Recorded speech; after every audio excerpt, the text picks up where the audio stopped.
Un proche à moi, l'année dernière, il a eu une acceptation sur Campus France.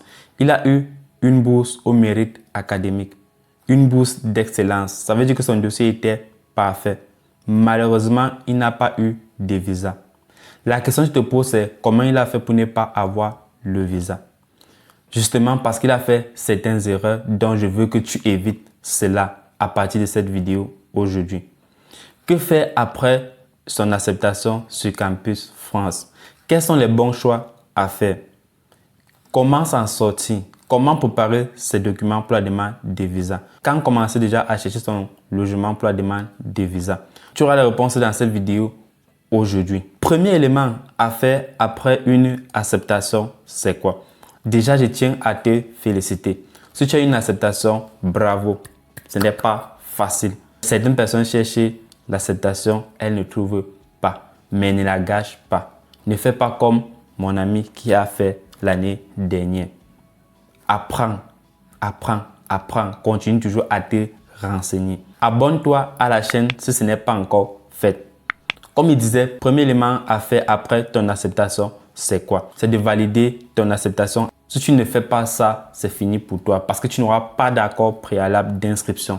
Et si tu n'as pas d'accord préalable d'inscription, tu ne peux pas faire la demande de visa parce que c'est une pièce fondamentale. Sans cette pièce, tu n'as pas le visa. Sans cette pièce, tu n'as pas le visa. Je répète bien.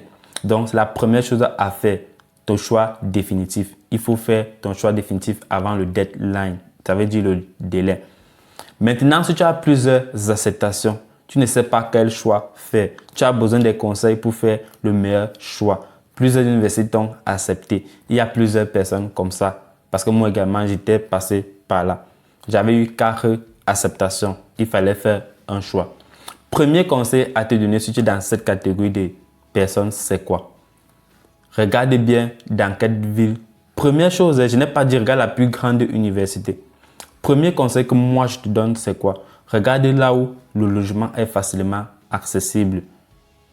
Tu peux être accepté dans une grande université, que ce soit peut-être la Sorbonne, Paris-Saclay, mais si tu n'as pas de logement, tu ne viens pas en France. Or, il y a peut-être quelqu'un qui a accepté peut-être à Rouen, à Caen, Normandie, je ne sais pas trop, et il a le logement, il vient en France. Tu vois? Donc, même si tu as cette acceptation, celui qui a une seule acceptation, au finish, vous êtes pareil. Donc, c'est la première chose à regarder avant de faire ton choix définitif. Si là, maintenant, tu n'as pas encore reçu toutes les réponses et que tu as plusieurs acceptations, commence à chercher également les logements dans ces villes-là. Là où c'est plus accessible, tu prends d'abord. Tu vas arriver en France, chercher à aller peut-être dans l'une des plus grandes universités que tu veux l'année suivante. Mais pour le moment, l'objectif principal, c'est d'être sur le territoire français l'année prochaine en octobre. C'est la première des choses à faire. Maintenant, la deuxième des choses à faire après ton acceptation, c'est quoi?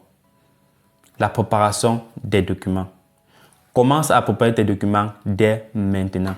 Tu te dis que c'est trop tôt. Erreur, tu es déjà même en retard. Pourquoi je dis que tu es en retard?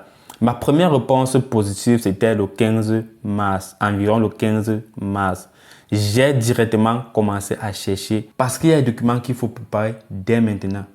Si tu ne commences pas dès maintenant, tu auras des problèmes. Aucun logement ne t'attend. Rien ne va t'attendre. Commence à préparer tes documents. C'est très important. Et il y a aussi l'avantage, plus tu déposes tôt, il y a les avantages qui se cachent derrière. Donc, je vais dire dans des prochaines vidéos. Je vais vous dire pourquoi il faut généralement déposer tôt. Mais ne confondez pas vitesse et précipitation. C'est deux choses différentes. Raison pour laquelle il faut se concentrer sur ton dossier étape par étape. La préparation de ces documents se regroupe en 4 volets. Premier volet, c'est le volet administratif, dont je vais citer dans les prochaines vidéos. Parce que si je commence à détailler les documents qu'il faut, ce sera tellement long. Deuxième volet, c'est le volet pédagogique. Cela consiste à mettre tes bulletins que tu as eus sur Campus France. Et tu peux commencer à acheter tes documents en fonction des volets. Raison pour laquelle j'essaie de détailler les volets pour que tu puisses mieux comprendre. Je recommence. Premier volet, c'est le volet administratif. Deuxième volet, c'est le volet pédagogique. Troisième volet, c'est le volet hébergement. L'hébergement, comme on vous a dit, si tu as l'acceptation, tu n'as pas d'hébergement, c'est fini pour toi. Quatrième volet, c'est le volet financier. Ce volet ne pardonne pas. Pareil comme volet hébergement, volet financier ne pardonne pas. Si tu n'as pas les finances qu'il faut, tu ne viens pas.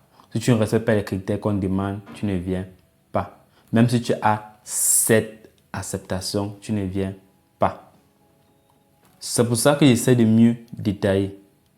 Et je vais faire des vidéos pour vous donner la liste des documents étape par étape. Je vais faire une vidéo pour vous donner la liste des documents et mieux détailler cela. Ce qu'il va falloir respecter pour chaque type de document et chaque type de volet. Raison pour laquelle tu dois t'abonner si ce n'est pas encore fait pour ne rien rater par la suite. Car mon but, c'est de vous aider à réussir vos procédures de demande de visa massivement.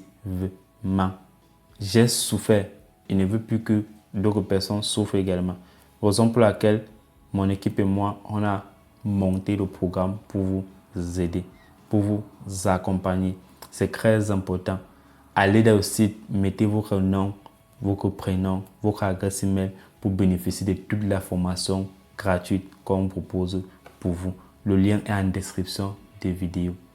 Tes amis sont en train de bénéficier de ça. Sans toutefois tarder, je vais aller à la troisième et dernière partie. Par quoi il faut commencer? Forcément, tu devais te poser la question, Ismaël, par quoi il faut commencer? Tu ne peux pas avoir tes documents en un seul coup comme ça. Ce n'est pas que tu vas taper coup de magie, tu auras tes documents. Ça ne fonctionne pas. Les documents, comme je vous ai dit, c'est step by step, étape par étape. On commence par attraper les plus gros morceaux. Qu'est-ce qui est le plus difficile à obtenir? Et on commence dès maintenant. C'est le logement. Commence à chercher le logement dès maintenant. Comme je t'ai dit, il ne se fait pas tard. Il ne se fait pas tard et c'est le bon moment. Tes camarades sont en train de chercher le logement là maintenant. Beaucoup m'écrivent pour la recherche de logement.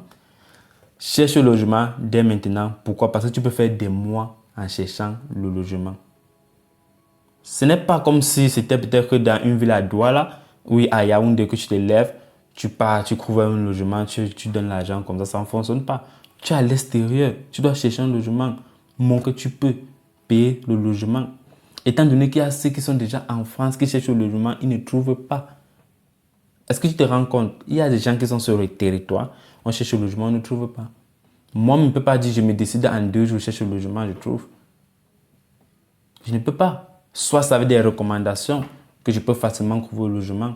Les recommandations des amis et les contacts, ainsi de suite, je peux trouver le logement. Mais si je n'ai pas ça, je dois commencer à chercher le logement aussitôt.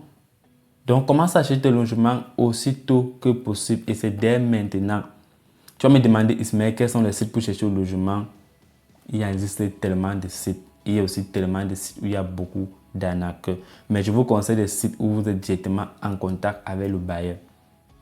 C'est très important également de prendre en compte cette information. Commence à chercher ton logement dès maintenant. J'espère que c'est propre. Cherchez le logement en respectant également les critères. Si tu n'es pas du genre, tu vas chercher le contrat de bail, chercher ton logement, tu n'as pas l'argent pour le logement.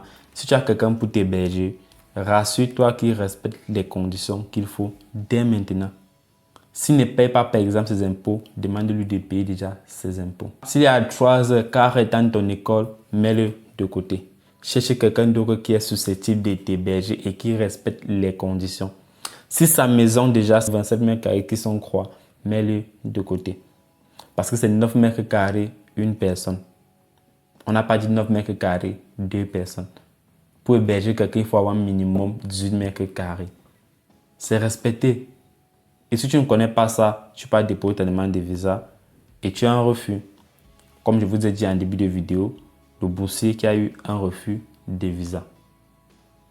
J'espère que cette vidéo t'a beaucoup aidé et que tu vas éviter les pièges possibles et avoir ton visa en toute tranquillité. Et nous retrouver cette année en septembre, octobre pour qu'on puisse démarrer l'année ensemble. Si tu n'es pas encore abonné à cette chaîne, n'hésite pas à t'abonner pour ne rien rater par la suite. Je me rappelle, lors de mes procédures d'immigration en France, j'ai fait face à des difficultés énormes, que ce soit de la procédure Campus France, de l'obtention du visa, de la recherche de logement. Et même quand je suis arrivé ici en France, il y a un proche qui était censé venir m'accueillir. Il m'a abandonné complètement à la gare. Et c'était lui qui était censé m'héberger. Je n'avais pas de logement, je ne savais pas comment faire pour m'en sortir en France. J'ai fait face à des difficultés énormes également. Raison pour laquelle j'ai décidé de créer France Études pour t'aider à réaliser toi-même ton projet d'immigration en France sans se soucier de quoi que ce soit. Choisir France Études, c'est choisir également quoi? Premièrement, c'est choisir un ensemble de programmes vidéo qui vont t'aider à réaliser toi-même ton projet d'immigration ici en France en toute tranquillité et gratuitement. Je précise bien gratuitement. Deuxièmement, c'est choisir de télécharger un ensemble de documents que France Études a mis à ta disposition gratuitement pour t'aider et pour te guider dans ton projet d'immigration en France, que tu sois employé de Campus France, employé de demande de visa ou bien à la recherche d'un logement étudiant ici en France. C'est la solution pour toi. Tu vas recevoir ces offres-là gratuitement. Troisièmement, c'est d'accepter quoi? Recevoir par mail des messages de France Études pour t'aider, pour t'accompagner durant ta procédure. Pour bénéficier de ces offres gratuitement que France Études a mis à ta disposition, il te suffit juste de faire quoi? De mettre ton pseudo, t'inscrire en mettant ton pseudo et ton adresse email pour rejoindre le programme d'accompagnement et ne pas souffrir comme moi, Ismaël, j'ai souffert mon année durant ma procédure. Cette offre est unique et tu ne verras ça nulle part. Donc inscris-toi. L'équipe de France Études est là pour t'accueillir durant cette aventure d'immigration en France. On se retrouve à très bientôt.